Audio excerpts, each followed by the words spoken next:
Howdy, y'all. It is so nice to have y'all joining us again for another webinar. I know it seems like forever for us just because we plan them out, we get them ready, and then it's like, okay, now it's done and over with, and we have to wait a little while before we do our next one. So it gets a little bit dull for us, but it is always nice to get to talk to y'all, bring you more information. I think you're gonna like what we've got going on today. Uh, we'll give it So a I don't know little about bit. forever, John. I feel like every time we have to put these together, we plan them, and then about 2 seconds later, it's like, hey, tomorrow's the webinar. I mean, that's fair.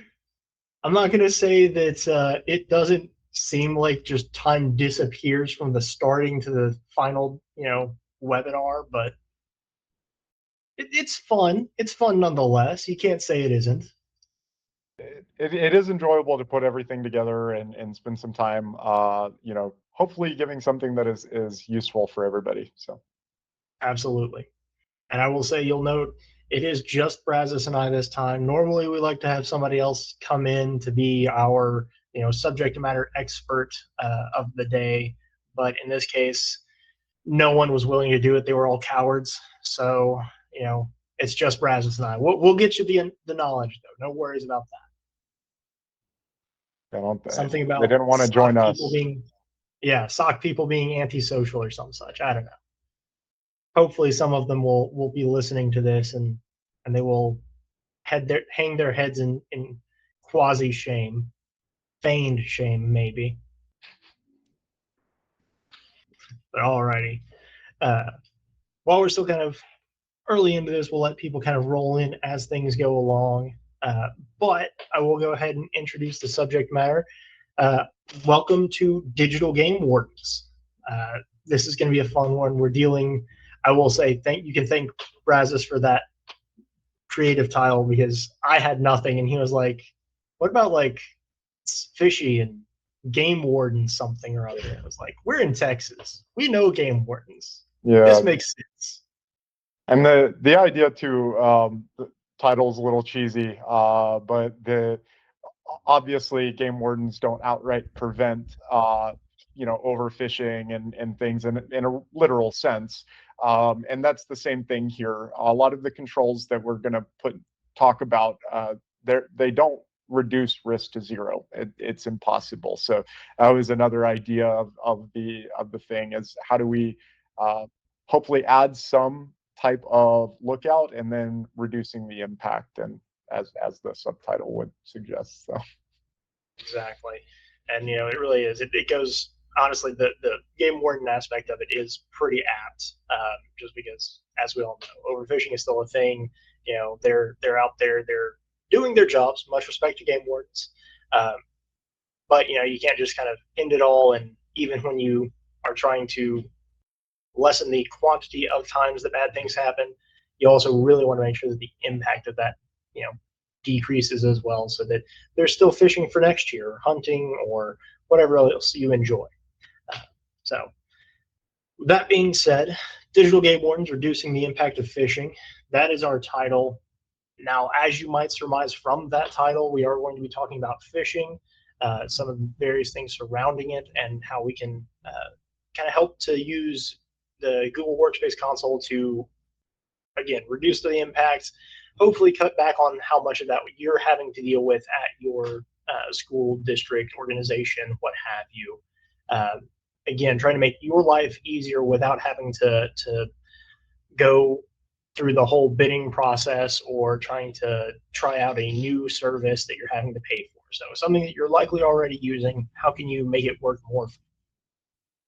And then ideally at the end of this, we're going to be able to, again, help improve your security so that ideally you're not getting as much of the phishing alerts. You're not having to deal with all of that alert fatigue.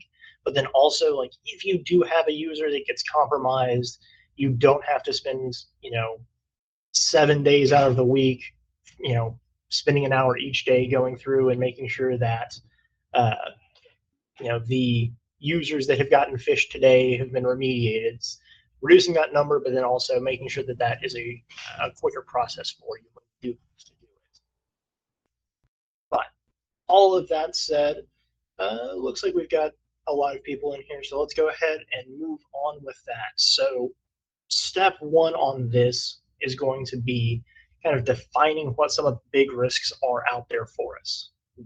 Phishing is a pretty common term. We all know it. We all recognize it when we see it. But the two big things that we are, at least here at Scinary, seeing a lot of amongst our clients is business email compromise and adversary in the middle attacks. And as Brazos and I were talking about this before the webinar, these two do kind of go hand in hand. Sometimes you'll have one that leads to the other, vice versa. Sometimes they'll be independent of each other, but there's a lot of shared, there's a lot of mutuality between the two of them. So really quick to kind of hit on what the differences are. We're looking at business email compromise. That's going to be, to summarize it basically, when you have a user who is, either they gave out their credentials to an attacker, or whether they got duped into, logging in and hey, boom, now I've stolen those credentials. Their account is now being leveraged by the attacker to phish others. So they're using that known identity. Let's call them Pam. So Pam's identity in their email is now being leveraged to phish other people, to get them to click on malicious links, to get them to, or to get others to submit, fraudulent POs, things like that. That would be an example of business email compromise. So the user has been compromised, and now they're part of the problem. Where we see these two kind of have that synergy, that shared interest, is with the adversary in the middle attack. I've actually got a image that I will pull up because this one's a little bit more well explained with visuals, I find. Oftentimes it is the infrastructure that with the adversary in the middle that is the main thing when describing this type of attack. And the big thing on the BEC is definitely the abuse of the trusted identity, which we'll get into why these are kind of more effective here in just a second. Yeah, so with an attacker in the middle, or sorry, an adversary in the middle attack, what we're seeing is we have our attacker who is kind of orchestrating all of this.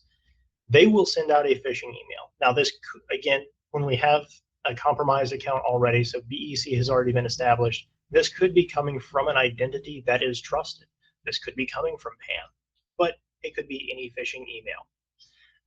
But with that, if the end user that is receiving this email follows the link that's attached, it's actually going to be going through a redirection. So they click on what looks like, Google login page, and then it redirects them to the adversary in the middle's phishing page, which either closely resembles, and we're talking a good copy of Google's login page, or sometimes it is essentially Google's login page just with an intermediary there. But they follow along, and they're getting redirected to that compromised website. They enter their credentials because what they're seeing is Google's login page. They say, hey, yep, here's my username, here's my password, send that on. That's then going back to that adversary's web page. They're going to be able to see those credentials and then pass them back along to the actual Google web page. Google says, oh, hey, those are good credentials, but now we have MFA. You need to provide me that second factor. So kind of backtracking, Google requests the MFA from the adversary requests it from the end user. They pull up their phone, they receive that SMS message or what have you, and then they just go ahead and type in the number, send it back to the attacker. Attacker passes it back along. Now the attacker can log in as them, take that session token, and maintain that access. So once they have that token, they'll give it to the end user. That's not a problem. The end user can log in if they want to as well and do whatever they needed to. But now they have that token. They can take that identity and run with it. And as it will point out here, A lot of the time, what we're looking at is making sure or messing with mailbox rules so that they can go ahead and spam things out, or they can hide what they are currently doing. And then BEC campaign, so business email compromise. That's where these two kind of start and end with BEC.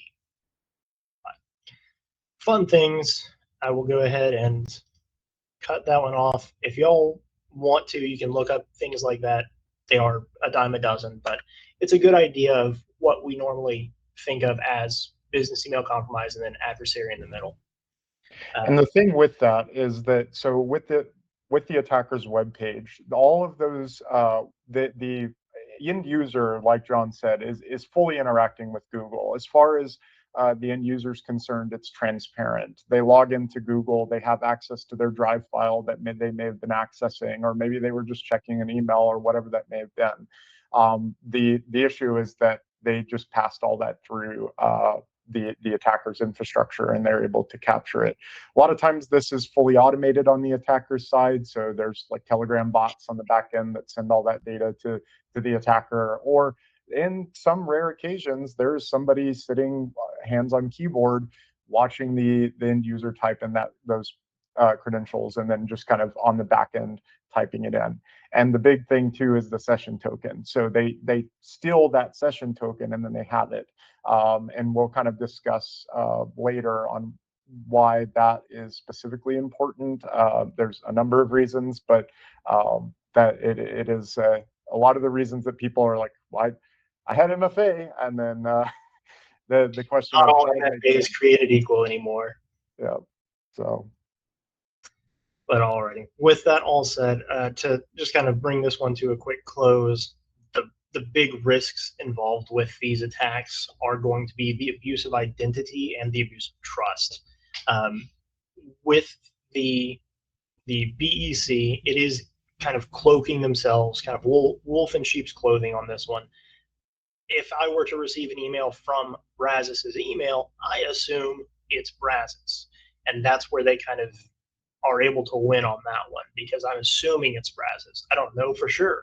If his email has been compromised, he could be asking me to send him, half a dozen gift card codes, and I'm just like, okay, Brazos, I don't know what that means, but here you go. And now I have fallen victim to that. So it's that identity that I trust that they are leveraging to gain access to that trust. In the case of the adversary in the middle attack, it's going to be a little bit different. Now what they're doing is they're still utilizing my trust of the end website of Google in that example. And by just, hey, this looks like Google, let me log in. But then it's also because of where they're placed and how they're perpetrating that attack, things like MFA are no longer as secure, at least depending upon what MFA you're using. There are, we'll talk about this later on, but there are things like FIDO2 that help to curtail that and cut that avenue off for them. But just regular old MFA may not be sufficient, especially if we're getting that through SMS pushes. And in a way, the adversary in the middle attack is still abusing end user trust, or what they feel is safety. I know, again, kind of that question that we always get asked whenever something like this happens, or at least the statement for a lot of people is, well, we had MFA. And from the end user's perspective, the MFA is their kind of security net, right? And same thing with the IT administrators. But as we have evolved and MFA adoption has gotten more and more prevalent, I think the attackers have evolved. It's a constant back and forth, unfortunately. And so I think that has let people's guard down when they get presented that MFA prompt and they log in. It's okay, we're good. And now we're seeing that shift, and honestly, it's been happening for a few years now, but we're seeing that, and no longer does depending on, again, the form of MFA, does that really give us the same safety net as it did 4 or 5 years ago. So we've been, as security practitioners, we've been yelling at the clouds for MFA for 10 years, and now we're going to, and honestly longer, and now we're going to turn around and move the goalpost, unfortunately. But you can Yep. thank the attackers for that one. It's all of their fault. Yeah, Every it always bit of is. it. They would just do the right thing. We wouldn't even have to have cybersecurity, I tell you. Yeah, wouldn't have a job. But all right, with that one, I will kind of turn it over to Brazos. He's going to kind of take us through some of the things that we can kind of look at in specifically the Google console to kind of help curtail and secure ourselves from things like this. And so we're actually going to go through a test environment that we have within Google. I do want to mention a couple of things. That we have tried our best to make sure the things that we are going to show are available to educational fundamentals. Now, the console that I have is obviously a business console. I can't have access to an education fundamentals console unless I ask one of you lovely folks to sit down with me for an hour and a half as I poke around with some things. But I have tried my best to make sure what we're showing is available to you guys. And no doubt there are other controls within Education Standard and Education Plus that are also available to you guys that are utilizing that. We're not really going to touch on a lot of that because I wanted to make this as broadly accessible to as possible. But there are controls that we can recommend to you. So if you are using some of those higher tiers and would like some additional recommendations, please feel free to reach out to us and we can help you there. And some of the stuff that we're showing, no doubt there may be some people that have already set this up, but one thing I can say from doing a number of assessments within the Google console, there are things in here that I've seen be missing from time to time. So there may be tons of stuff in here like I've done that, and that's great. But hopefully for some of the people that haven't, maybe this will illuminate things and show you, okay, well, I can go turn this on. The other thing is that, and I've got really one thing in here that is definitely something that you have to kind of assess based on the impact that it would cause to your organization in implementing as we go through. And honestly, that's for everything, but most of these are pretty broad recommendations that I would highly consider, even if it would cause some disruption, not disruption, but less availability, if you will, just because of the necessity of modern day attacks. But with that said, I will go ahead and share my screen here. All right. And I have tried my best to log into the Google admin console right before, right as this started. So hopefully it doesn't kick me out. I've got about an hour. So as you guys are probably aware, with the Google admin console, this kind of is what this looks like here.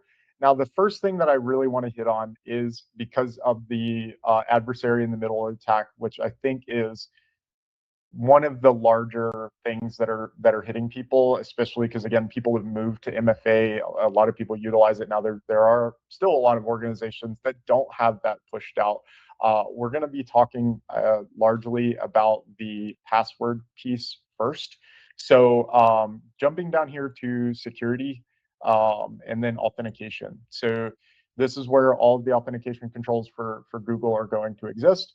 The first thing I do kind of want to talk about here is the two-step verification. It's right at the top. So we're going to show this. So with two-step verification, as we can see here, I do have this turned on, at least for that I can allow end users to set up two-step verification.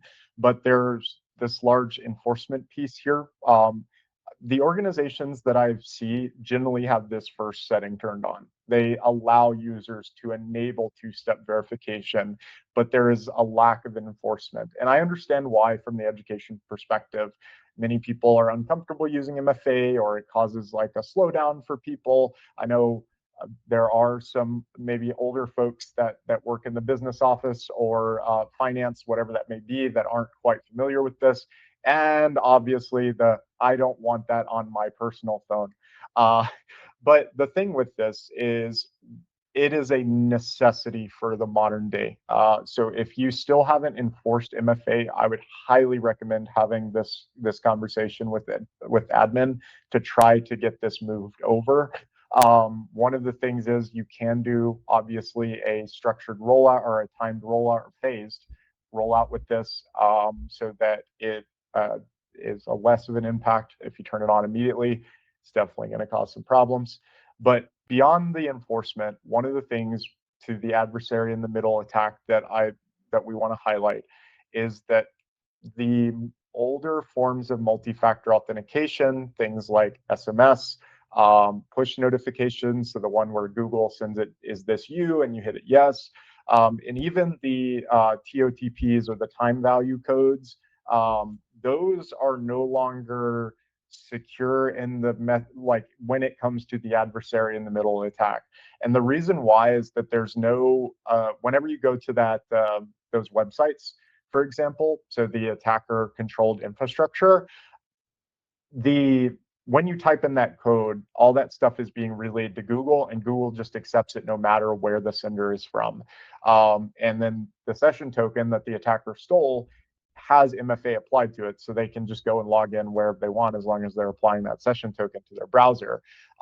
So there's no check on the actual URL, in this case, admin.google.com, to make sure that that is a valid URL. But this is something that Passkeys and FIDO2 standards have changed. So whenever we're looking at this and we're seeing that the methods oftentimes are set to any, I would highly recommend, even if you can't go to something like Passkeys just yet, removing to at least moving it to here, the any except verification codes via text and phone call. The main thing there is there's been the massive campaign with like SIM swapping, and so text and phone call are just not valid. And especially whenever you're referring to phone call with things like AI voice cloning and many things like that, these are just legacy MFA methods that I would not use. The TOTPs and the other OETPs, or the non-time based ones, those are still okay. And if you have to have something, I would definitely recommend it, but definitely not the text or phone call. But what I would strongly recommend is security keys or pass keys. One thing about this is, and with fundamentals, the caveat that I will call out with this is that you can't force pass keys as of right now. I don't know if they will ever change that. Standard and Plus, I think, still has the ability to require it, and the enterprise side we can require it, but fundamentals does not have that ability to say you can only use security keys. But if you can't get end users to move to this, because we understand it's a change, right? We just got people to accept multi-factor authentication, so moving to passkeys may be another hurdle. And then security keys or hardware tokens come with their own problems, like budget or people losing them. I would recommend applying this to a specific OU. So in this case, we're at the top level. So if I was to turn this on, this would affect everybody within my organization, but maybe that's not applicable. We don't want to turn it on for teachers. We definitely don't want to turn it on for students. Well, when we're looking at this from a risk-based perspective, we do have high-level accounts. Maybe they're sitting within the administration tab. This is where we can start to granularly reduce risk. So for us as IT administrators or security folks, if you're not already using passkeys, I would highly recommend it. And if you can use hardware keys, even better. So if you can apply those to your super admins and yourself, I would highly recommend moving towards that method. So even if we can't push this out to everybody, at least do yourself a favor and try to secure you. Because again, we've seen admin accounts get hit before. No one is above that, just like no one is above the law. You could be having a bad day, or wake up, didn't get a lot of sleep one night, you log in, or you get an email, you click on it, log in, or it's a BEC. I knock on wood, it's never my account that gets hit, but maybe it is. You get a BAC from me, click on it and log in, and then all of a sudden that trust gets abused, right? So no one is above getting hit with one of these, and I've seen some of the campaigns. They can be really, really hard to distinguish. So that's two-step. The next thing I want to cover is password management. So the one of the things with password management here is the way password complexity has been handled in the past. I know a lot of organizations have stressed, 8, 10 characters, alphanumeric, so, letters, numbers, and special characters, so exclamation points, asterisks, whatever. And then with changing that password, every quarter or biannually, whatever that may be. However, some of the guidance around password management or password complexity has changed. And this is largely to deal with a behavioral issue, not necessarily a security like best practice, if that makes sense. And where that changes came from is that the uh, alphanumeric or like complex password, these have that has changed. Government organizations and security frameworks have changed this to be less complex. So maybe not including alphanumeric or special characters, but just being longer. So instead of having maybe a minimum length of 10 with alphanumeric, let's say it in for strong passwords is a little bit different in Google, and I'll explain that. But instead of it being maybe a minimum length of 10, we're actually upping that minimum length to 16 or maybe even 24, whatever that may be, but removing the complexity requirements. And this is a behavioral control.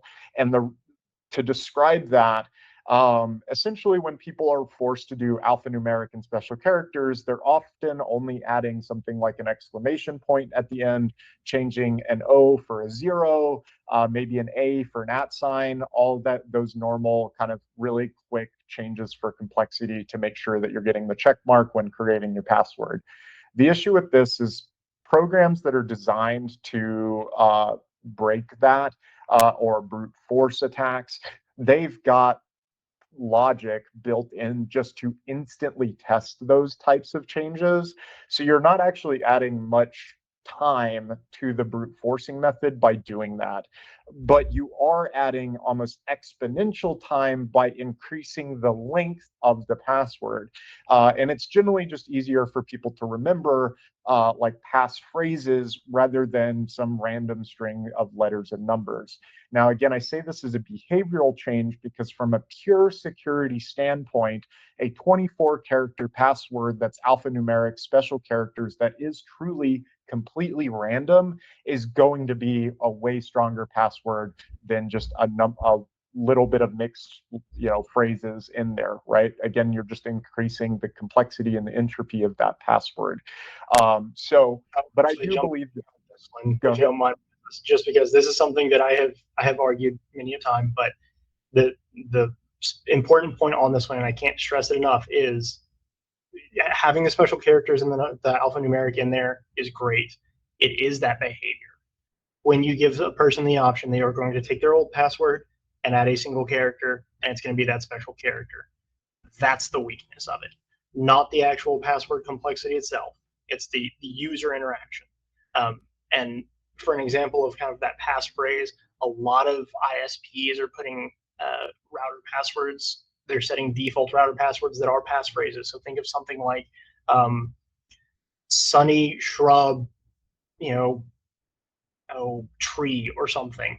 It'll be like usually 3 words of different links with a hyphen in between. That's an example. Yeah.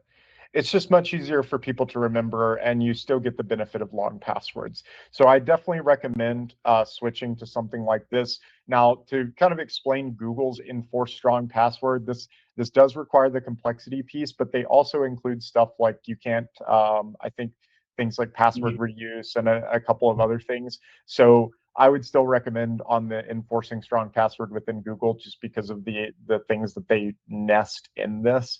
But I would definitely recommend bumping this up from the legacy like 8 or 10 if you have not already, and just to follow with the new guidance. And the other piece here is the reset frequency.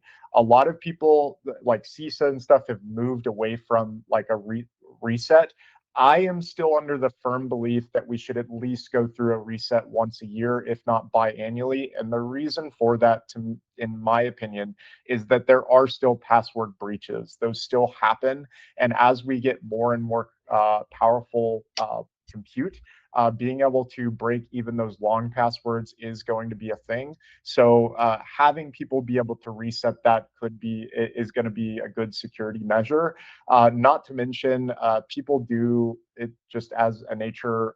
They may utilize these passwords in multiple locations. I know even as a security practitioner, I've got a password that I have in several locations. It's just human nature. It's hard to remember all of those. And I even use password managers. So being able, in the case of Google, it may not be Google that gets hit. It's their Facebook account or something else that they may be using the same password, and then that gets compromised. So I still recommend having a refresh. And you've got things like the FortiBleed issue where that you need to reset the passwords for users. So this kind of, if you do still have that reset, it's still good. I know some people have moved away from that and said never reset unless, as needed.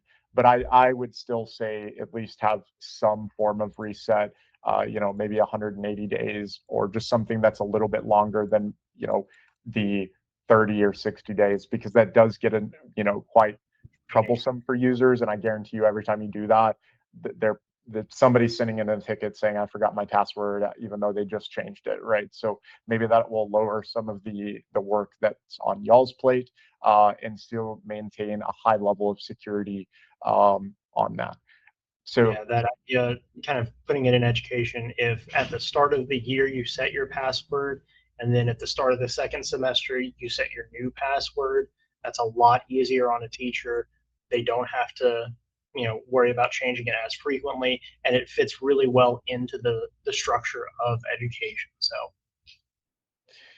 So with that, moving on to kind of the last thing within the authentication is the password list piece. So again, the passkeys, and the reason that we would highly recommend moving to passkeys if you can, especially for like administrators or people that have high risk to their accounts, is just because one, this is a much easier authentication flow once you get it set up. It's either PIN, biometric, whatever that may be, and it's just easier. Some things don't support that, obviously. And again, fundamentals does not necessarily have a way to enforce this like standard or plus or enterprise.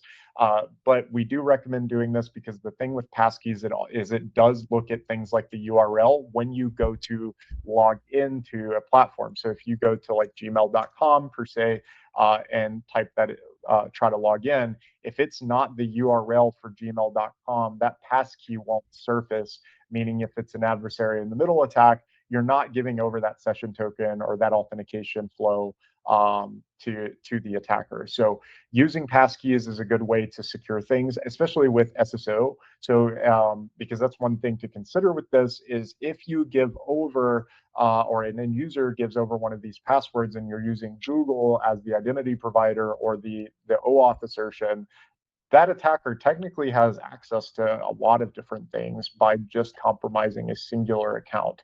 But again, passkeys are a really, really good way to protect against that. And I would strongly recommend switching at least your administrators and or at least high-risk users and the IT folks within the organization. Now, last piece that I want to cover kind of around passwords, which is mostly password managers, because we do get some questions on this. It's like, should we use password managers? And, is that a risk to have everything there?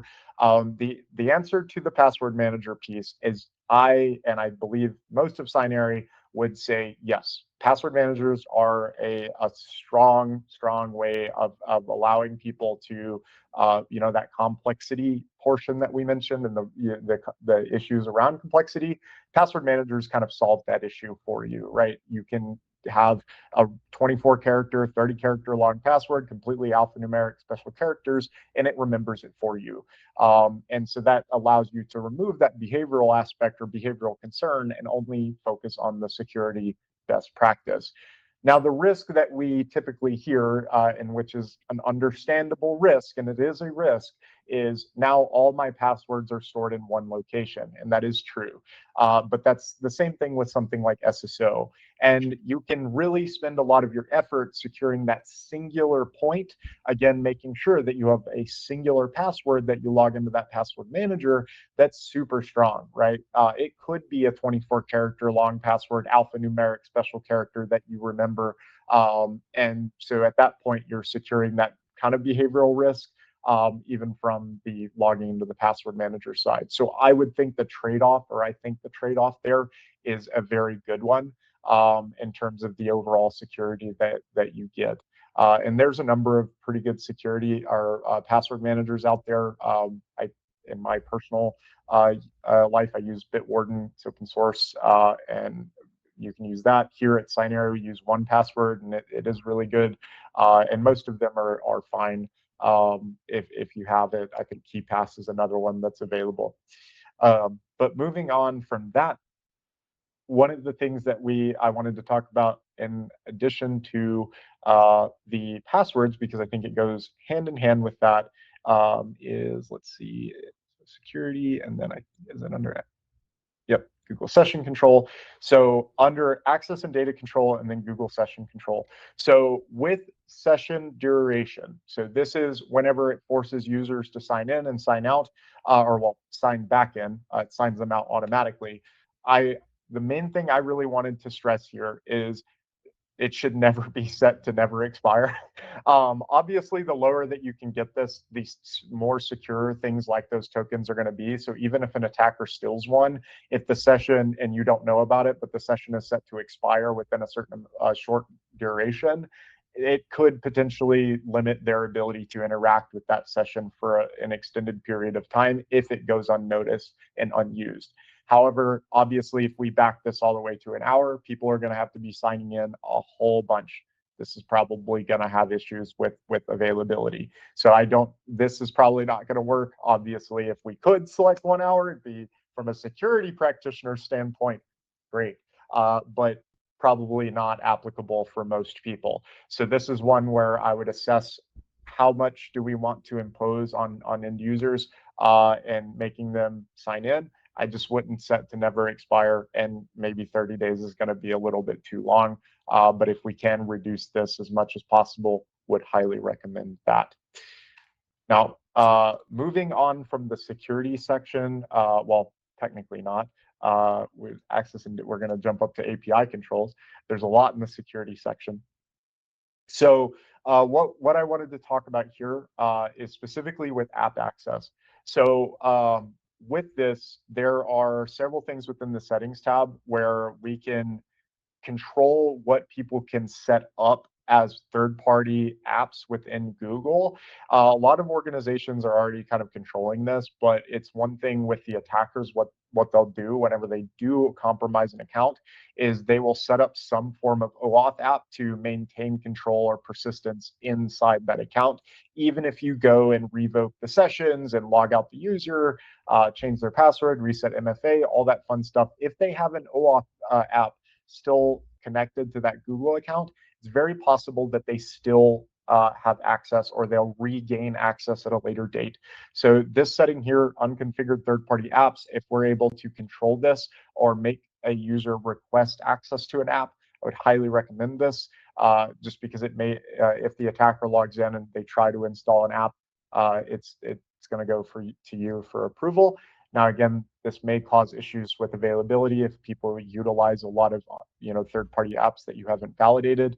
That may cause some issues. One way to kind of audit this is if we go back to API controls, we can manage app access here, and then we can look at our entire accessed apps and see if there's anything in here that may not be valid for a user that we don't want. So downloading this, going through it, and then basically building a whitelist from the tools that we have, adding those to our configured apps so that everybody can operate in their normal expected method. And then if new apps come up as networks and operations are living, breathing things, doing a risk assessment of that new app, making sure that it isn't compromised or isn't malicious, and then adding it as needed. is definitely a way to handle that to try to prevent attackers from abusing adding OAuth apps there. So now I actually get to move over to a different section, not security. So we're going to look at some of the like the actual Google Workspace settings and the controls that are here. So specifically within Gmail. So again, a lot of this stuff most people are probably going to already have, but I have seen a number of times that this hasn't been configured. So the first thing I really want to point out is under safety, these settings here, which are a lot of the very basic controls within Gmail to look for things like spam, malware, or just general phishing, and there's another section that we'll cover here. I've done Google assessments where I've seen this stuff just blanketly turned off for everything. I would highly recommend enabling most of these settings. I generally don't find that they cause a large amount of disruption when people turn these on. However, you may have to audit that whenever they're first enabled to make sure people are receiving the emails that they do expect. But if you do not have these settings turned on, I would highly, highly recommend going and turning all of these on. The second piece under safety, which falls under kind of the same generic phishing protection within the Google console, is under spam, phishing, and malware. Now, these are the more enhanced security features, but again, I would highly recommend this because these are going to be your sandboxing features for certain links or attachments within the emails. And again, highly recommend enabling these if possible. Generally have not seen them cause massive disruption with end user email, but if you do have them turned off and you go to turn them on, you may have some people reach out to you saying, hey, I was expecting an email. Is it, was it quarantined, etc. So you may have to audit that for a few weeks just to make sure that nothing's getting caught in the meantime. Staying within the settings for Gmail here, we can navigate over to end user access. There's a couple of things here. So the first one, POP and IMAP. So this is the thing that I called out at the beginning where you kind of have to assess the disruption to your organization. So these are legacy authentication methods.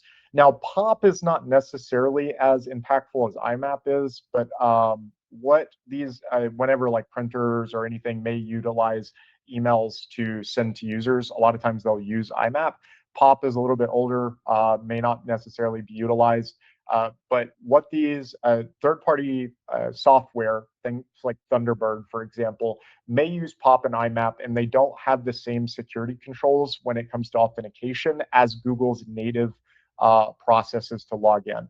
So it is possible that if an attacker uses something like Thunderbird or maybe an Outlook client, an older Outlook client, to do the authentication to a Gmail inbox with something like POP, they don't have to go through the multi-factor passkey requirements that a Google login would require. So I would look at seeing about disabling POP for sure. IMAP may have disruption that is caused by disabling this, mostly due to things like printers. POP is not necessarily used as much anymore, so there may not be as much disruption there. But again, this may be something you have to assess within your environment to make sure that you can disable that. Another thing here that I wanted to point out is the warn for external recipients. So whenever you're replying, this is just kind of a quick little thing that may bring attention that there is an external recipient whenever they're replying to an email. This is going to be more on the DLP side. So if they're sending something that may have student records in it, financial information, again, this isn't going to outright prevent something, but it could bring something, could highlight that before the user hits send. Another thing is the automatic forwarding. Now, I understand that a lot of organizations within school district or within the K through 12 and higher education space may have to have automatic forwarding turned on because you have a substitute teacher or a teacher that's maybe a contractor, especially like in higher ed. I know some of the adjuncts may work in a number of different locations. So they forward it to their main college that they work at. This can pose risks if that is allowed. For example, an attacker can set up a forwarding rule to send out to their controlled inbox. Not to mention, if you have a teacher that gets sent student records and that automatic forwarding rule that's set up legitimately, that could send out emails that contain your organizational controlled data, and then that is no longer under your control. So if you can disable automatic forwarding, or the ability to set up automatic forwarding, I would recommend that. And we will jump over to, well, technically it's not a jump over here. One of the other things that I wanted to mention was SPF, DKIM, and DMARC. So this, I can't really show it in the Google console, but a lot of people, you can check things like MX Toolbox. This is something that we've gone through, and running your domain through something through like MX Toolbox, you're checking your domain register for what your SPF and DMARC records are set to. Specifically, that within DMARC, there is a policy or a P tag, it's P equals, and oftentimes this is set to none for people, just because you want somebody set up, it could have been you or a previous tech person went and set up DMARC, but they only set the policy to none. Oftentimes, whenever you look up guides on how to do SPF, DMARC, and DKIM, or DKIM and DMARC, they will have the policy equals none in the kind of tutorial. The reason for this is a staged rollout of DMARC. If you immediately go and change it to quarantine or reject, you may have some disruption to email flow. So the tutorials, and rightfully so, say start with none. But unfortunately, most people set that up and then they don't go back and readjust the policy at a later date to be more strict. If it is set to none, it is doing nothing. So if you're in that case, I would highly recommend moving it over to quarantine or reject, if possible. And then I'm going to jump over to let's see, apps. Yep, compliance. So from here, go back to settings for Gmail. One last thing that I want to talk about on this side is the compliance section. Now, most people do have a restricted delivery set up for students. However, I have ran into, and I know John has as well, in talking with folks that don't have delivery being restricted for their students. They're allowed to send and receive from everybody on the planet if they have an email. This is something we would highly recommend doing if you don't have set up, is making sure that if they don't have to receive an email from an external user, don't let them receive an email from an external user. This is going to highly reduce the amount of risk that they face whenever it comes to BDCs. And adding things to an allow list, so things like your local community colleges or your state colleges, whatever that may be, or governmental entities that they may need to conversate with, and just building that list up over time is highly recommended.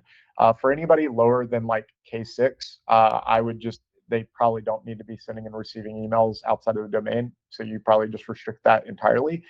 K6 and above may need to send and receive something. But even then, sometimes K through 8, they don't send and receive. So if you can, limit this as much as possible.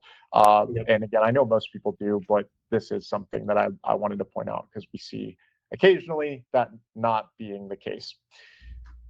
I will say that is definitely a great example of, it's going to depend on your needs, but keep in mind, what are your needs? Is it something that you can enforce where, hey, anybody below, 11th grade, hey, they're not in AP, they're not doing any dual credit, they're not talking to any colleges yet. Cool, they don't need to talk to anybody outside of the district. Take it to fit around your use case, but try and restrict that to help you on the back end. Now, moving over less so on the Google or the Gmail side and on the Drive and Dock side. So this is going to be something that's going to have to be a granular control, because I understand that people are going to have to send or share things outside the organization, but we do have the ability to get granular with this within Google. So if there are people that don't need to share outside of the domain, or if there's specific locations that they're allowed to share with. Again, thinking of students or even things like substitutes or teacher accounts that may not necessarily need to share outside the domain, or there's only a number of users that they need to share with. Building out these allow lists will reduce the risk of people sharing student records or financial information or whatever that may be. And oftentimes a lot of that stuff is just shared internally. So if we can control this in a more granular fashion, highly recommend being able to set this up. And again, probably won't be able to just turn this off globally, but being able to leverage your OUs and groups to do this in a more granular fashion, again, highly recommend doing that if we can. There's also highlight external files. So whenever, the one thing that we know is that oftentimes there's an attack where a BEC will share a file with someone, and then that just shows up in their drive. And there's not a lot that you can do with it until the BEC gets handled, and then they revoke access, like the actual legitimate owner of that account revokes access. This may help with being able to highlight externally shared drives. So if it's something that they don't expect, at least they know it's from an external user. And then there is also, I think it is under the sharing options here, there is a warn. Yeah, when sharing outside mark files, publish web content. Oh, no, that's not it. Where is the warn section? I may have missed that. Anyway, I don't have a ton of time to try to find that. But there is a setting on warning users whenever they go to share files outbound. And this is a setting that I would also recommend turning on. Apologies, I don't have it directly marked, and I know we're running really low on time here. So I want to show a couple of other things. Specifically with Google Takeout. So if we jump over here to data, this is something I think often gets missed in some of the pieces or audits that I've done, is under data import and export. There, Google Takeout is an option that allows people to basically export Drive data, Gmail data from their Google tenant. Now, this is a legitimate service that a lot of people use when people, a teacher or an administrator, whoever maybe moves districts, and they need some data from Drive or worksheets that they may have set up, templates, etc. The thing about this is often, in this case, you can see even in my tenant that by default, allowed by everyone, allowed, allowed, allowed. And there is this services without individual admin controls. This is the really important piece here. So if I go here and hit edit, the things within this piece here, things like Drive, things like Gmail, things that contain very sensitive data. And often I have seen where this is allow for everyone. And when talking with districts, it's like, well, teachers that move, we need to give them access to it. My recommendation here is not allowing this at the top level, and then having an OU for people that are moving out of the organization where this is actually enabled for them if needed. Obviously, the data that they have should be controlled and owned by your organization so that they don't have any chance of exporting data like PII, PHI, FERPA, COPA data, whatever that may be. But if you do have those processes, being able to create a group that has this permission set, and that when they go into that state, just moving them over to that group so they have access to it at that time is highly recommended, rather than it being allowed for just everyone, because again, that can cause some issues with DLP. Not necessarily on the attacker side, but just general end user risk there. And one last thing, because I want to give 5 minutes at the end, is on the account side of stuff. So if I jump over here and I go to admin roles, obviously I have a feeling a lot of the people that are listening to this are going to be super admins.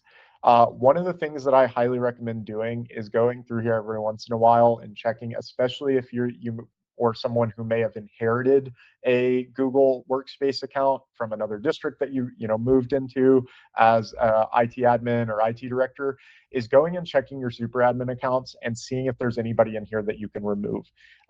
This should be a highly limited role within your organization. The people that are super admins should be the that they need it for a reason. I get that oftentimes superintendents or something may ask for this, but the more people you throw in this role, the more risk you're exposing to your entire tenant. This is, again, equivalent to domain admin for Active Directory and Microsoft. So just occasionally going in here and auditing this to see, oh, well, I know, and I'll pick on Pierre here.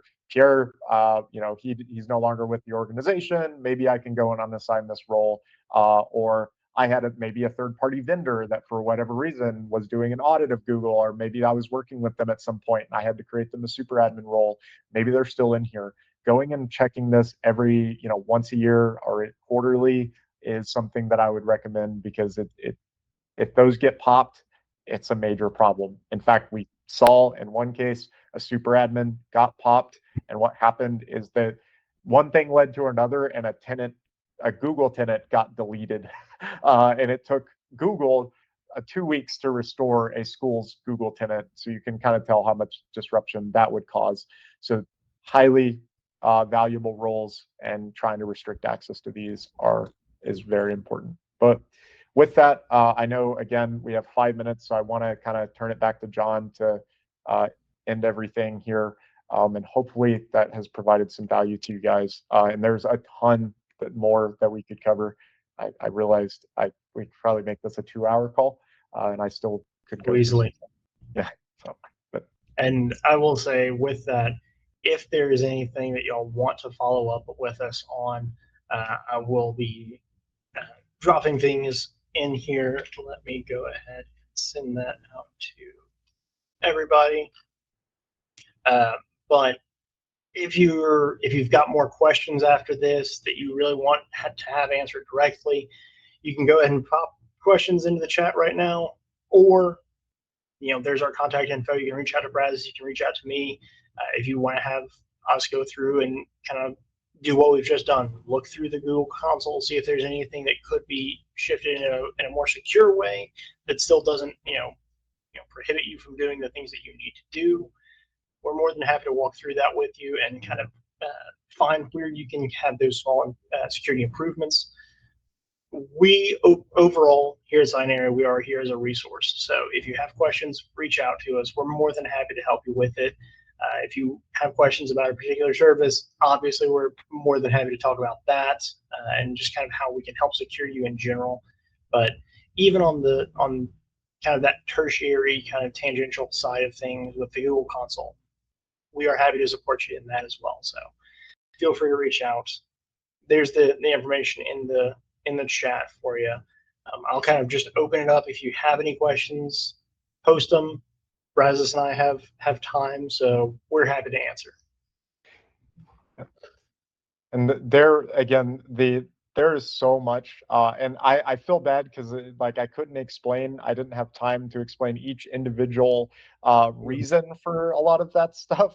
I realized I spent way too long on the MFA piece that I couldn't go through everything.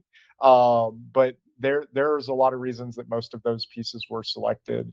And whenever you get into educational standard and plus, there's a lot of DLP controls that would be highly recommended to implement if you can, to prevent things from when attackers do get into accounts. And if y'all need assistance on like an IR workflow for when those accounts get compromised, it's something that we can provide. We send a bunch of that out too. But there is so much stuff that we could cover there. It's kind of ridiculous. I didn't realize that 45 minutes wasn't going to be enough to go through all that.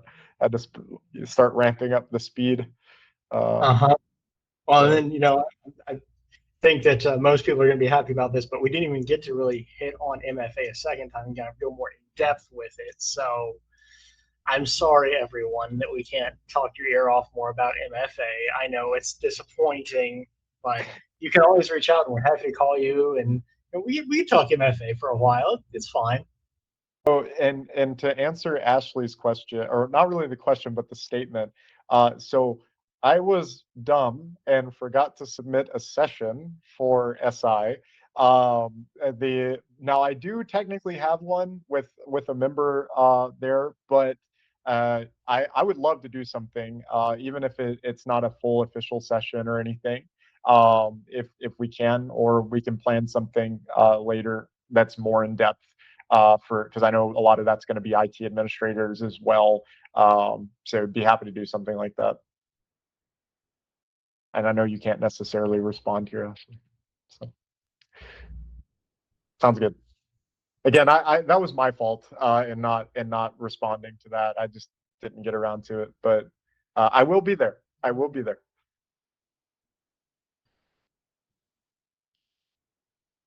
All right. Well, thank you all for coming. I'm not seeing any other questions popping up at the moment, but really means a lot for us to have y'all here, to have y'all jump on and listen to Brazos and I rant about security for a little while. Um, as we kind of said earlier, this one has been recorded. We will be posting this to our YouTube channel, so you can go back and rewatch this, pick up on anything that you might have missed the first time, or if you just want to show it to your friends and poke fun at two dudes who are talking about security and be like, he thinks that haircut's good. What's he thinking? It's okay. I can take it. I promise. But feel free. It will be up on the YouTube channel probably at the end of this week. So. Thank you guys, as always, and have a wonderful rest of your day. Absolutely. Bye-bye.